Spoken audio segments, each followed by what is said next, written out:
Ya. Buenos días con todos. Les saluda el doctor Salvador desde la unidad funcional de telesalud y telemedicina del Hospital Cayetano Heredia. Como todos los lunes, iniciando nuestras actividades de capacitación. Hoy día tenemos el gusto de hacer dos actividades.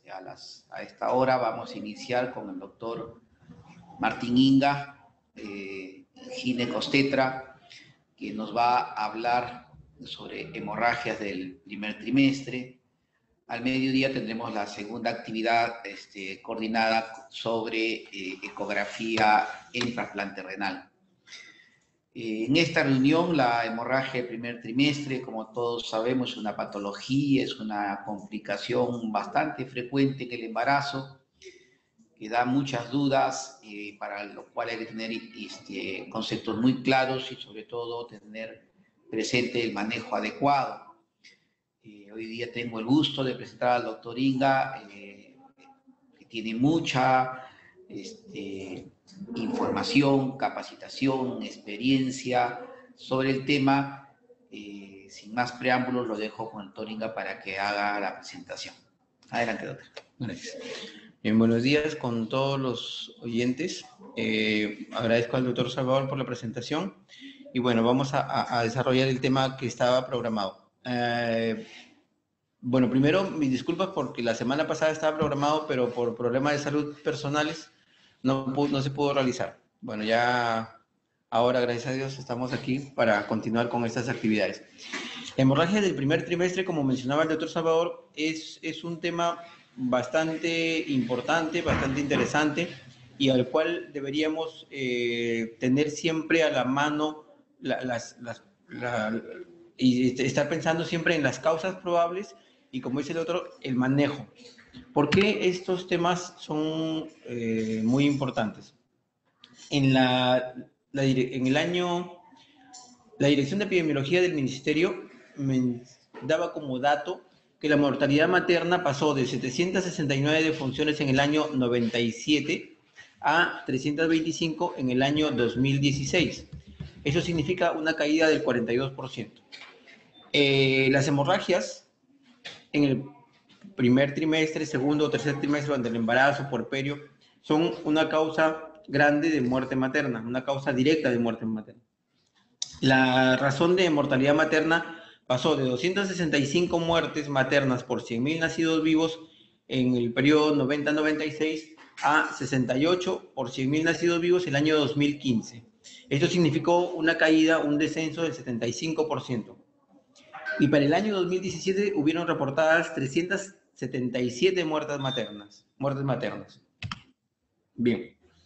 Dentro de ellas, la causa primera a lo largo de los años ha sido siempre la hemorragia durante el embarazo o el puerperio. El lugar de fallecimiento también es importante decir dónde sucedieron las muertes maternas. Está acá mencionado establecimientos de nivel 1, de nivel 2, de nivel 3, privados, que fallecieron en el trayecto también, o que fallecieron en su domicilio sin haber tenido acceso a alguna atención especializada, ¿no? Atención especializada no refería solo a la atención de un ginecólogo, sino también sin atención de un médico, ¿no? Muchas veces. Bien, para el año 2017 se menciona como causa de muerte materna el aborto en un 9.4% de las pacientes. Si vemos acá, de este grupo que forma el primer lugar de hemorragias, están incluidas en todo esto el primer trimestre, segundo trimestre, tercer trimestre, el puerperio, ¿no? Pero solo como aborto, el 9.4% fue causa originó muertes maternas. El 9.4% de las muertes maternas tuvieron como causa el aborto el año anterior, el año pasado. Bien, si queremos hablar si vamos a mencionar el sangrado de primer trimestre, vamos a tener que mencionar que se puede encontrar en un 15-25% de los embarazos, se puede encontrar un sangrado vaginal en el primer trimestre de la. Dentro de las causas más frecuentes y las más probables y las que debemos tener mayor cuidado para poder resolver adecuadamente están, primero, el aborto en varias de sus formas, que luego vamos a ver. El embarazo ectópico también es una patología que debemos tener en cuenta y en la cual debemos pensar siempre como una posibilidad como causa del sangrado en el primer trimestre. Y la otra posibilidad, un poco menos frecuente, pero también importante, la enfermedad trofoblástica, ¿no? La enfermedad molar, la enfermedad trofoblástica gestacional. Perdón. Las pacientes que presentan sangrado durante el primer trimestre deben ser consideradas, o en cualquier trimestre de la gestación, ¿no? Que presentan sangrado profuso debe ser clasificada como prioritaria. Debe tener una atención muy concienzuda, muy prioritaria. Y se debe evaluar correctamente la cantidad y el ritmo de la pérdida sanguínea. Eso es muy importante para saber las acciones a tomar y qué podemos hacer para ayudarle a esa paciente. Lo mínimo necesario es un control de la presión arterial y la frecuencia cardíaca. Pacientes con disminución en la presión arterial y una elevación de la frecuencia cardíaca, nos está diciendo que la paciente está perdiendo sangre en manera muy rápida. Para esta evaluación, para una evaluación inicial, es muy poco útil la hemoglobina o hematocrito. No va a ayudar tanto como si nos ayuda la presión y la frecuencia cardíaca, que es algo que se debe hacer como parte del triaje en todas las pacientes que acuden a la emergencia, y si la paciente llega refiriendo pérdida de sangrado, si llega refiriendo un sangrado, entonces esto con mayor razón, ¿no? El control de la presión arterial y la frecuencia cardíaca.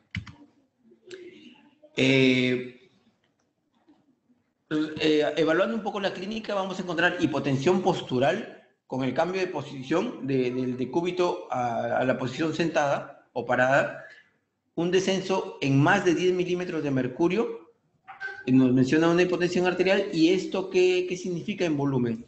Que hay una pérdida hemática de 10 al 20% del volumen circulatorio. Es decir, la paciente ha perdido un volumen considerable. Ahora, si encontramos a la paciente con hipotensión en decúbito, esta pérdida ya es mayor del 20%, es una pérdida grave. Entonces, en estas situaciones vamos a encontrar alteración de la presión arterial y alteración de la frecuencia cardíaca. Bien, según la gravedad que se evalúe en la paciente, se deben hacer diversas acciones. Colocar 1 o 2 vías venosas de gran calibre para la instalación de sueroterapia por la pérdida de volemia, tratando de compensar la pérdida de volemia. Hacer una evaluación de laboratorio, hemograma completo, pruebas de coagulación, grupo y factor. En caso haya necesidad de transfusión, hay que cruzar, y pruebas cruzadas reservando 4 concentrados de hematitis. Esto en caso de que haya necesidad de transfundir a la paciente y que con los cristaloides no sea suficiente. Adicionalmente, deberíamos, en muchas pacientes o llegan a emergencia con la duda del diagnóstico de embarazo, o no lo mencionan o simplemente no sabían que estaban embarazadas. Entonces, es necesario hacer un dosaje de beta-HCG para tener más claro el diagnóstico y para poder tener una evidencia de a qué nos estamos enfrentando. Entonces, el uso de la beta-HCG cualitativa o cuantitativa, según de lo que se disponga en el establecimiento, va a ser muy útil. También dependiendo qué es lo que estamos sospechando, porque dependiendo del diagnóstico, lo vamos a ver un poquito más adelante, va a ser la utilidad. Si tenemos, por ejemplo, beta-HCG cualitativa, hay que recordar que la beta-HCG cualitativa, es decir, las pruebas de embarazo caseras, las que se hacen con la orina, van a ser dosaje de hormona beta-HCG a partir de los 25 miliunidades o en algunos casos a partir de 50 miliunidades. La beta-HCG cuantitativa sí nos va a reportar un dato exacto del valor de beta-HCG. Tener en cuenta algunos datos respecto a la beta-HCG cuantitativa, que el incremento de la beta-HCG aproximadamente es de 100%, alrededor del 100%, cada 48 horas. Y que en una gestación única, normal, el valor máximo de una beta-HCG puede llegar a 100.000 miliunidades. Y eso también hay que considerar el laboratorio donde se hace y el tipo de prueba que se está usando, porque hay algunos criterios para considerar o para validar esta prueba. También es necesario mencionar que cuando tenemos valores de beta-HCG cuantitativa, no nos pueden servir como único dato para guiar nuestro diagnóstico ni tampoco el manejo, ¿ya? ¿Por qué? Porque la beta-HCG, si se revisan, los valores son muy amplios, los rangos son muy amplios para cada semana y se van a superponer. Entonces, hay que tener cuidado con eso, ¿ya? Sí es muy importante y más útil en la ecografía transvaginal. Ahora, respecto a la ecografía transvaginal, a quienes tengan ecógrafos y dispongan de ecógrafos, a los médicos les animo a que usen su ecógrafo. No hay necesidad de hacer especialidad en gineco-obstetricia para usar un ecógrafo y tener información mínima básica de las pacientes de quienes sospechamos gestación o para diagnosticar si hay una gestación activa o no activa, o si hay aborto o amenaza de aborto, esas cosas.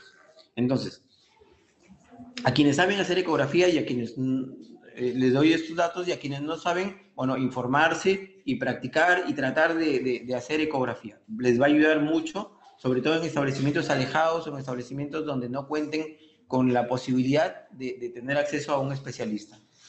Bien, para la ecografía transvaginal, si con un diámetro promedio del saco gestacional de 25 milímetros, ¿no? A partir de 25 milímetros o más, si no vemos embrión a partir de esa medida, probablemente ya no haya embrión más adelante, ¿no? Es decir, como diámetro promedio del saco gestacional. Es decir, que tenemos que hacer las 3 medidas del saco gestacional, sumarlas y dividirlas entre 3. Y ese promedio nos debe servir como valor para determinar. Si tenemos una ecografía en que el promedio sagital, anteroposterior y transverso nos da como promedio 20, por ejemplo, tenemos la posibilidad de esperar a que ese promedio aumente y que aparezca posteriormente el embrión. Si en cambio tenemos una gestación en la que el promedio del saco gestacional es 30, digamos, 30 milímetros y no hay embrión, ya no va a haber embrión. Entonces ya podemos tener la seguridad de que esa gestación es una gestación que no va a evolucionar. Le llamamos gestación no evolutiva, otros le llamamos aborto frustro. Bueno, eso va a depender de dónde se tome la referencia para la definición, pero bueno, es importante ese dato. Otro dato importante es que hasta cuándo esperamos encontrar latido en el embrión, en la medida, en el SR del embrioncito. Podemos esperar hasta 7 milímetros, es decir, si tenemos un embrión con 4, 5 milímetros, 6 milímetros y no encontramos latido, no hay que apresurarse para el diagnóstico y menos para el manejo, porque puede ser un falso positivo de una gestación no evolutiva.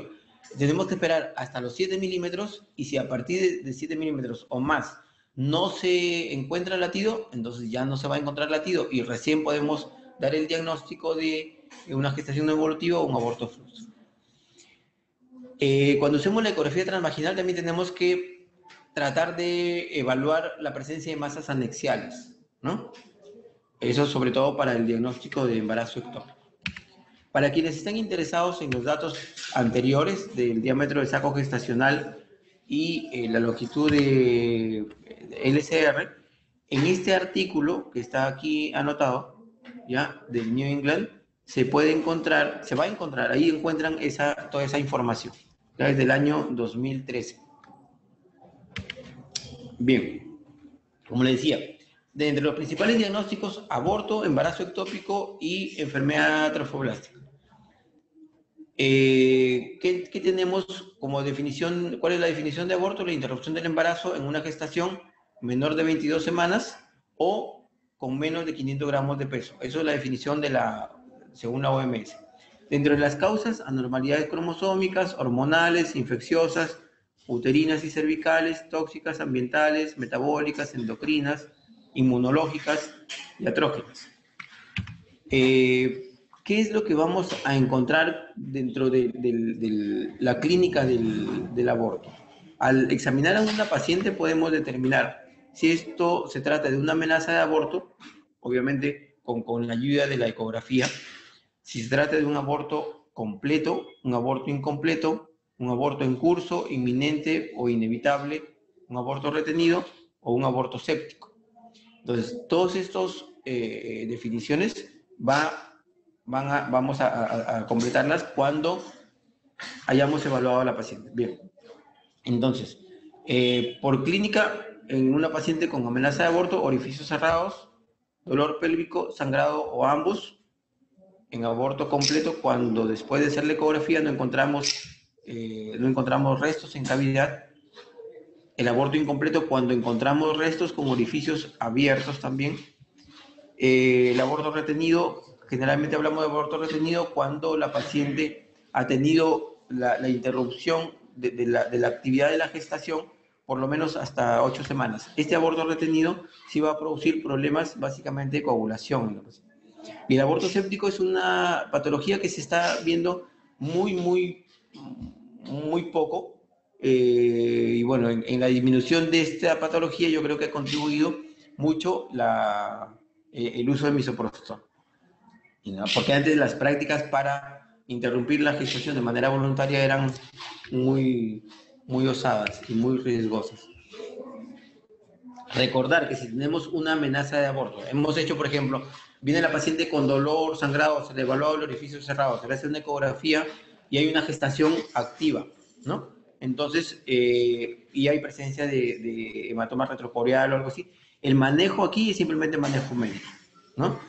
Recordemos las causas, anormalidades cromosómicas, en general, causas ovulares, alrededor del 50%, ¿ya?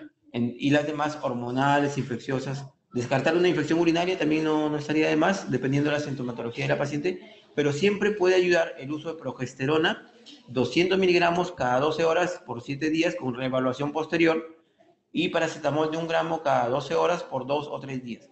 La progesterona para usarla por vía oral o por vía vaginal. ¿Cuál es la diferencia? La vía oral estimula las náuseas o provoca náuseas y debido al paso hepático, el porcentaje de biodisponibilidad del producto en el útero, donde queremos que haga su efecto, es menor. Por vía vaginal no provoca náuseas y no hay paso hepático. Entonces, la vía vaginal es la vía ideal, salvo que la paciente esté sangrando de manera regular o que incomode o que la paciente simplemente no quiera, ¿no? Pero hay que advertirle de las diferencias, sobre todo el malestar gástrico, porque eso puede molestar mucho. Y siempre un control ecográfico posterior, ¿no? Para reevaluar el estado de la gestación. Bien. En el embarazo ectópico, ¿qué tenemos respecto al embarazo ectópico? Dijimos que la beta-HCG se incrementa normalmente en un valor de 100%, aproximadamente el doble en 48 horas. ¿Qué es lo que sucede en el embarazo ectópico? Hay un incremento de la beta-HCG, pero menor al 100%. Encontramos que dentro del útero a veces solo hay una reacción decidual que produce un engrasamiento del endometrio.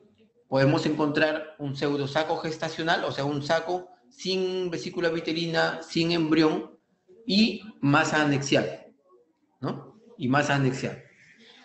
Entonces, la masa anexial puede ser heterogénea y muchas veces, con experiencia y un poco de práctica, podemos encontrar en la masa anexial, podemos identificar al embrión, y podemos identificar la actividad, y si tenemos Doppler, mejor porque nos va a ayudar a precisar el diagnóstico. Y tener cuidado porque el embarazo ectópico es, como se describe aquí en la diapositiva, es potencialmente mortal. Es una patología que si no la identificamos, si no la pensamos y no la manejamos adecuadamente, la paciente se nos puede, lamentablemente, puede morir, ¿no? Bien. ¿Qué causas o qué factores de riesgo para el embarazo ectópico? Un defecto congénito en las trompas, problemas de endometriosis, antecedentes de embarazo ectópico, cicatrización a raíz de infecciones pasadas o cirugía de los órganos reproductivos, pacientes que han tenido enfermedad pélvica inflamatoria, que también actualmente es una patología que se da con cada vez mayor frecuencia, edad de la madre mayor a 35 años, quedar embarazada cuando cuando la paciente es usuaria de un dispositivo intrauterino, la recanalización tubaria, que es una cirugía para permeabilizar las trompas después de una ligadura. También hay que mencionar que el embarazo ectópico puede ser una complicación en pacientes con ligadura de trompas. Es decir, pacientes que se hicieron la ligadura de trompas como método anticonceptivo quirúrgico, una de las complicaciones que se pueden presentar es embarazo ectópico. Es muy, muy poca la frecuencia, pero puede presentarse, ¿ya? El tener múltiples compañeros sexuales, que en realidad el riesgo acá es la enfermedad pélvica inflamatoria, o pacientes que han tenido tratamientos para infertilidad. También son pacientes que están en riesgo de tener embarazo ectópico. Ahora, pacientes con recanalización tubaria, pacientes con tratamiento para infertilidad, pacientes con edad mayor a 35 años o pacientes con embarazo ectópico son pacientes que generalmente, cuando se conoce el factor de riesgo, se les va a controlar y muchas veces tempranamente se hace el diagnóstico. Pero pacientes que no tienen esos antecedentes o que simplemente no lo sabían, o entonces ya el médico que lo atienda en establecimientos de baja complejidad tiene que siempre estar pensando. Y siempre pensar en embarazo ectópico. Siempre mencionar o preguntar a la paciente la fecha de última regla. Siempre tener la pregunta de si las menstruaciones últimas han sido de características similares, cuando vengan pacientes así con hemorragia o dolor a nivel de hipogastria. Los síntomas son los mismos iniciales del embarazo, o sea, sensibilidad mamaria, náuseas. Hay otros síntomas como sangrado vaginal anormal, el dolor lumbar, cólico leve, dice, a un lado de la pelvis, amenorrea, ¿no?, la ausencia de menstruación, o dolor en la parte inferior del abdomen o en el área de la pelvis, es decir, en hipogastrio, o un dolor que abarca toda la pelvis. Si se presenta ruptura, desmayos o sensación de desmayo, hay una presión intensa en el recto, hipotensión, taquicardia. Esto ya nos está diciendo de un embarazo ectópico complicado, ¿no? Entonces, cuando la paciente ya presenta hipotensión o un dolor que va en aumento, descartar siempre también la posibilidad de apendicitis en mujeres jóvenes y que no hayan tenido ese diagnóstico antes. Entonces, hay que tenerlo siempre presente y poder evaluar todo esto. Bien. Respecto a la enfermedad trofoblástica, también aquí nos va a ayudar mucho la beta-HCG. Como les dije, en una gestación normal, la beta-HCG puede llegar, dependiendo del laboratorio, pero generalmente en promedio, a un valor de 100.000 miliunidades internacionales. Es decir, si nos llega una paciente con una beta-HCG en 250.000, bueno, hay que pensar en la posibilidad de una enfermedad trofoblástica. O valores por encima de 100.000, ya 150.000, 200.000, cualquiera de esos valores. Siempre pensar en la posibilidad de una enfermedad trofoblástica. Otra forma de sospechar enfermedad trofoblástica con ecografía inicial, ¿no? El patrón de tormenta de nieve que se conoce, o como panal de abeja. Entonces son patrones que con un poco de práctica en ecografía se pueden determinar con mucha facilidad, ¿no? O con un alto grado de sospecha. Dentro de la enfermedad trofoblástica, mola completa, mola parcial, tumor trofoblástico del lecho placentario y coriocarcinoma. Bien, signos clínicos, ¿cuáles? Oligometrorragia de color café oscuro, altura de fondo uterino mayor a la esperada para la fecha, es decir, un útero de mayor tamaño, una paciente con 8 o 9 semanas, a veces encontramos úteros de 12 o 10 centímetros, pero mayor, ¿no? Una concentración de beta-HCG mayor a la esperada para la fecha, náuseas y vómitos excesivos, inexistencia de tonos cardíacos fetales. En ecografía podemos encontrar tumoraciones anexiales quísticas en ovarios, Bueno, el cuadro clínico clásico incluye sangrado vaginal, perdón, anemia, incluso crecimiento exagerado del útero, preeclampsia también se puede presentar en estas pacientes, hiperemesis, hipertiroidismo, quistes tecaloteínicos y niveles altos de beta-HCG. En cuanto al tratamiento, como les dije, hay que tener en cuenta en el aborto el manejo médico y el manejo quirúrgico. Actualmente, el AMEO, que es un procedimiento diseñado para todo nivel de atención, incluso que la concepción inicial del AMEO es para que lo use cualquier personal de salud, pero ahora ya está un poco restringido al uso por personal médico, ¿no? Está desplazando cada vez más, sus indicaciones son mucho más amplias para que un legrado uterino, ¿no? Hay que conocer bien las indicaciones y solo el AMEO yo creo que amerita, si muchos de ustedes tienen necesidad de ello, hacer una revisión de este tema. El manejo médico también, esto es gracias al uso de la ecografía. Si tenemos una paciente que clínicamente tiene un aborto incompleto, es decir, ella refiere sangrado, ella refiere pérdida de tejidos como membranitas o como una grasita, o incluso algunas con un saco gestacional completo, y hacemos una ecografía transvaginal encontrando un grosor del endometrio menor de 14 milímetros, podemos hacer un manejo médico ambulatorio de la paciente, siempre que sea posible, porque si son pacientes que no vamos a poder ubicar fácilmente, o que son pacientes que tienen difícil acceso a su vivienda, por ejemplo, zonas rurales, no vamos a poder usar eso. Preferimos hacerle un procedimiento de evacuación, de limpieza total, antes de uso de misoprostol. Pero cuando sea posible, se puede usar misoprostol, ¿no? En dosis única, en dosis repetidas y siempre con un control ecográfico posterior. Porque no todas van a limpiar la cavidad uterina después del uso de misoprostol. Algunas no. Y si no se consigue limpiar la cavidad uterina después de haber usado misoprostol, hay que hacer de todas maneras su procedimiento para evacuar el contenido uterino. Bien. Como les digo, el AMEO está siendo cada vez más usado, tiene indicaciones específicas, es de manejo sencillo y nos va a ayudar a resolver muchas pacientes. Bueno, si consideramos la posibilidad de un embarazo ectópico, también vamos a tener en algunos casos, dependiendo de las condiciones de la paciente, la posibilidad de hacer manejo médico o la posibilidad de hacer manejo quirúrgico. Hay que recalcar que el embarazo ectópico es de manejo en hospitales, o sea, establecimientos que no cuenten con sala de operaciones o que no cuenten con especialista, no podrían hacer el manejo adecuado de embarazo ectópico. Por eso es necesario que se piense en embarazo ectópico, que se sospeche de embarazo ectópico, que se diagnostique embarazo ectópico y si se diagnostica, hacer la derivación oportuna, porque el embarazo ectópico puede complicarse y, como les digo, tiene, si no se maneja pronto, una alta tasa de mortalidad. De la enfermedad molar, también la mayoría de veces, bueno, la enfermedad molar también tenemos que hacer el manejo quirúrgico, la evacuación, ¿no? Y es importante, una vez que se ha hecho el manejo quirúrgico, hacer el seguimiento de la enfermedad molar.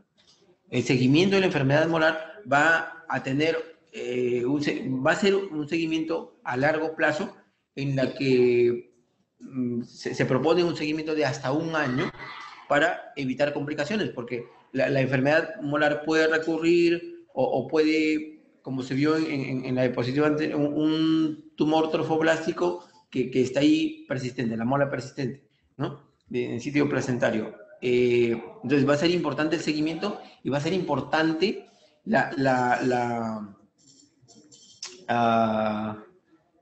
anticoncepción en estas pacientes. Es decir, pacientes que han tenido diagnóstico de enfermedad molar, es muy importante asegurarles anticoncepción, que no se embaracen en el año siguiente por lo menos, para poder tener la seguridad después de un año de seguimiento que ya no hay recurrencia ni persistencia de la enfermedad.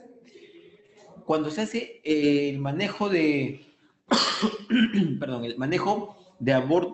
manejo médico del aborto incompleto, además del uso de misoprostol para conseguir la evacuación de la cavidad uterina, también es importante, yo creo, el uso de antibióticos.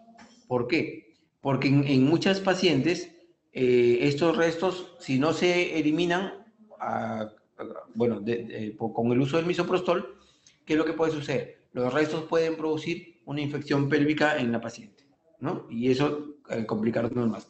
Entonces, el tratamiento como si fuera una EPI. Yo postulo siempre el uso en manejo médico de antibióticos, puede ser metronidazol, suficiente 500 cada 12 por 5 días, o si tenemos sospecha de que puede haber mayor riesgo de infección, ciprofloxacina más metronidazol, 500 cada 12, por lo menos por 5 días, o por una semana, ¿no? Hasta que venga a su control. Bien. Bueno.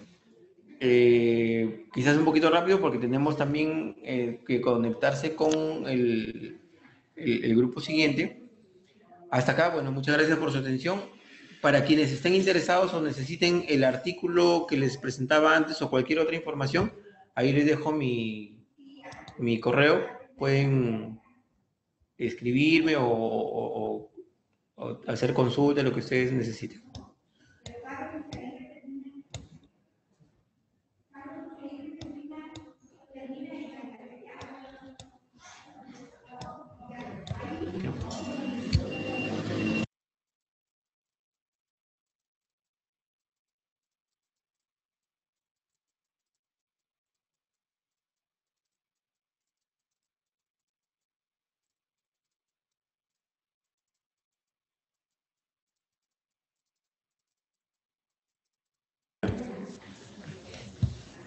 Aquí, ¿no? Le hablo. Sí.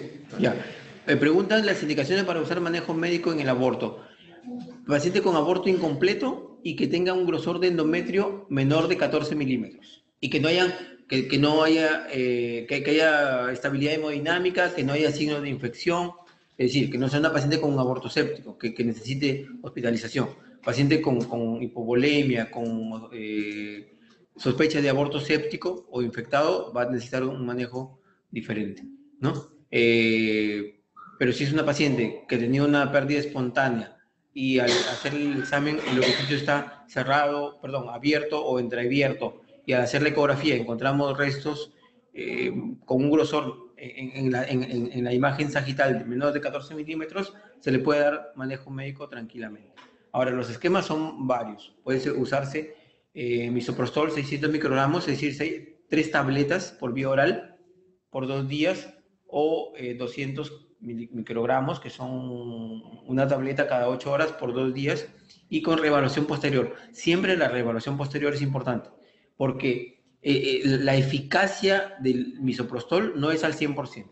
Entonces, no todas van a conseguir limpiar la cavidad uterina. Ya, ¿qué más? Nada más, ¿no?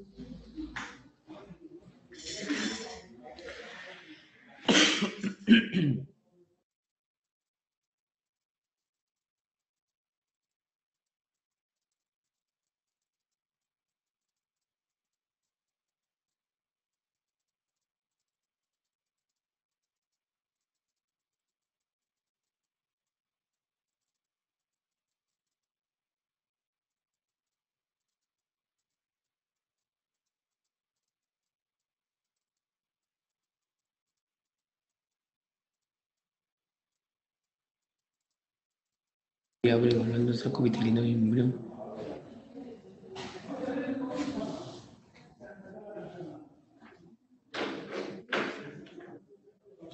Ya, hacen una pregunta. Medidas por ecografía abdominal y transvaginal para considerar una gestación no viable, evaluando saco vitelino y embrión. Bueno, en el estudio que les menciono, es un estudio, es una revisión del tema, hace uso de la ecografía transvaginal, ¿no? Porque es una ecografía con la que se va a conseguir mejor información. En la ecografía abdominal para una gestación temprana muchas veces no es muy útil. Si tenemos ecografía transvaginal, la transvaginal es mucho mejor. Ahora, para considerar una gestación no viable, lo que evalúa es la medida del saco gestacional, no del saco vitelino, saco gestacional. Y también la medida del embrión, es decir, la longitud coronilla rabadilla, coronilla nalgas, como prefieran llamar, ¿no? Pero evalúa diámetro promedio del saco gestacional.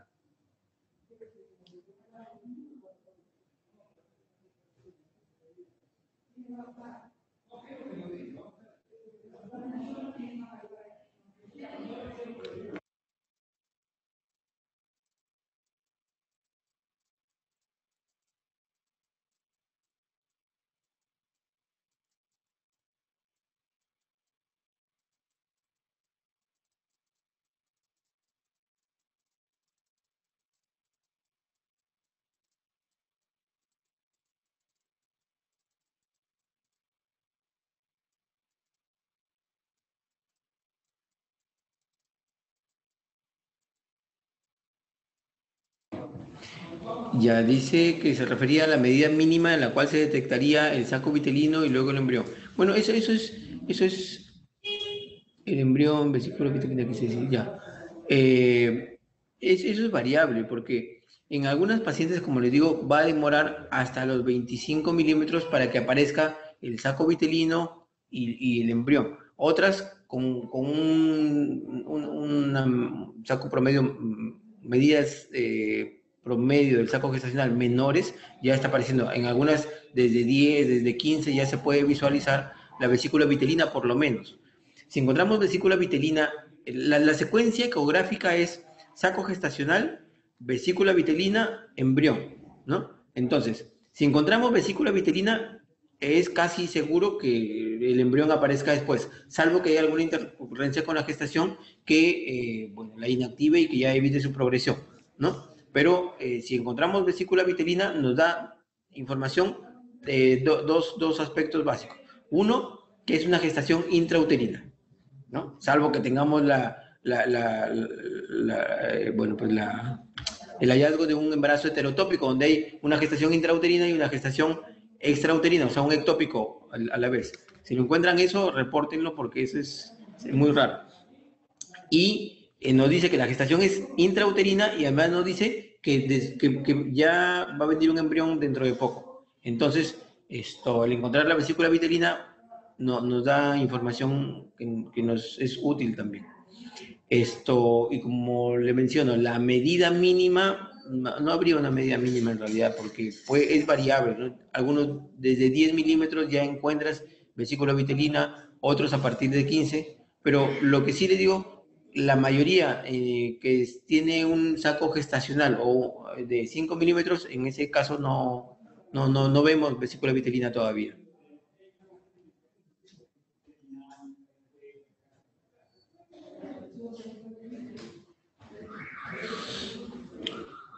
Sobre el manejo de la amenaza de aborto, ¿existe evidencia de eficacia del uso de progesterona? Sí hay algunas revisiones sistemáticas que han encontrado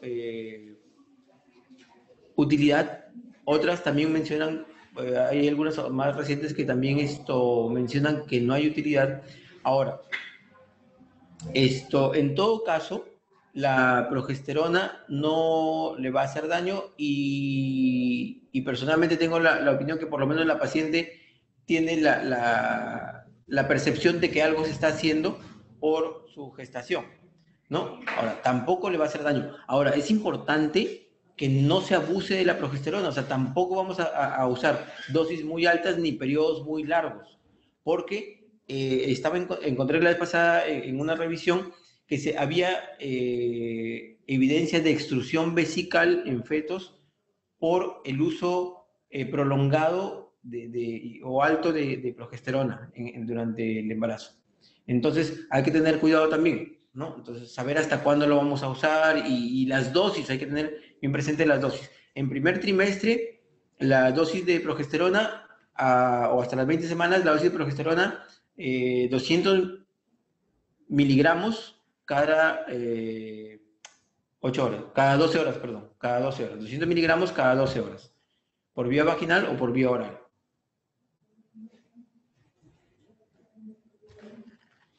Ahora, la progesterona, también hay artículos que mencionan que atenúa la respuesta inflamatoria originada por la implantación, ¿no? Entonces, la implantación va a producir una reacción inflamatoria tipo antígeno-anticuerpo y eso puede ser muy, muy brusco.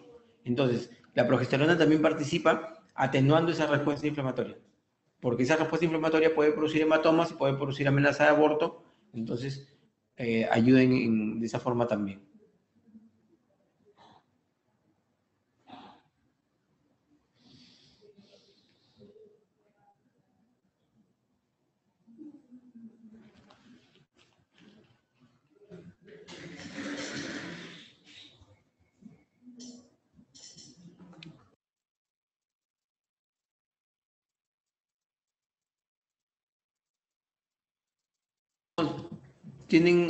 ¿Alguien tiene más preguntas?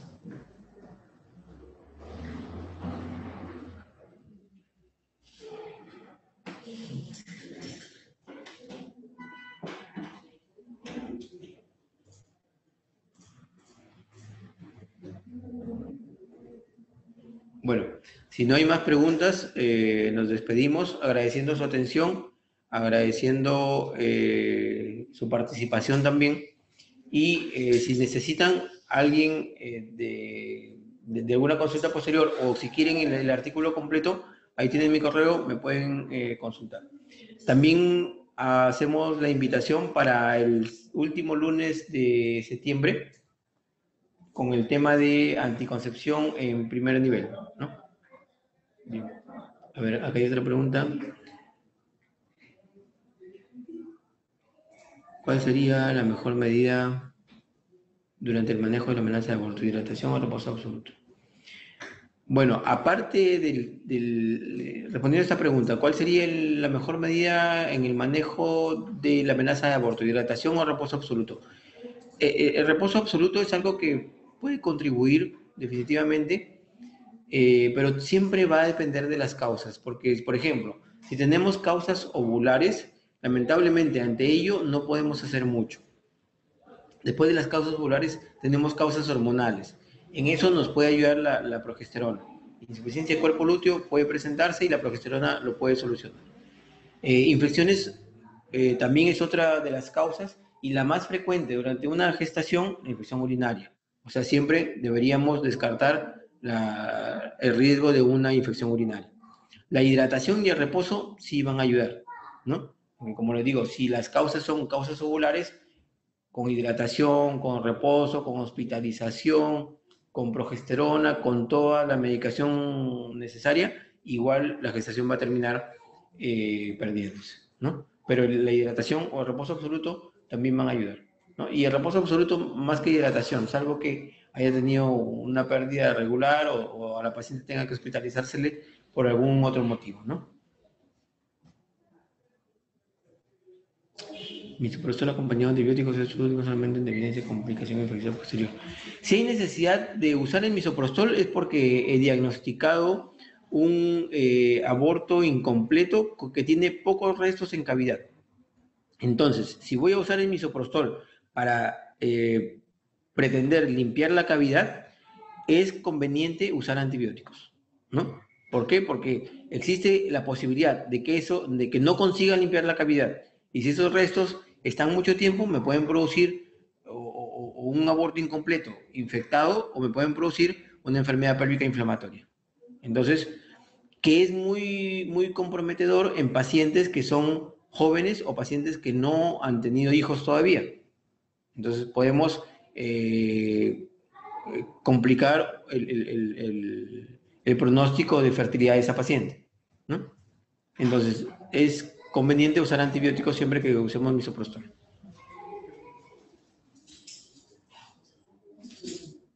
Bien, bueno, si no hay más preguntas, me despido. Muchas gracias por su atención, muchas gracias por su participación y hasta la siguiente oportunidad. Muchas gracias. Dios mediante.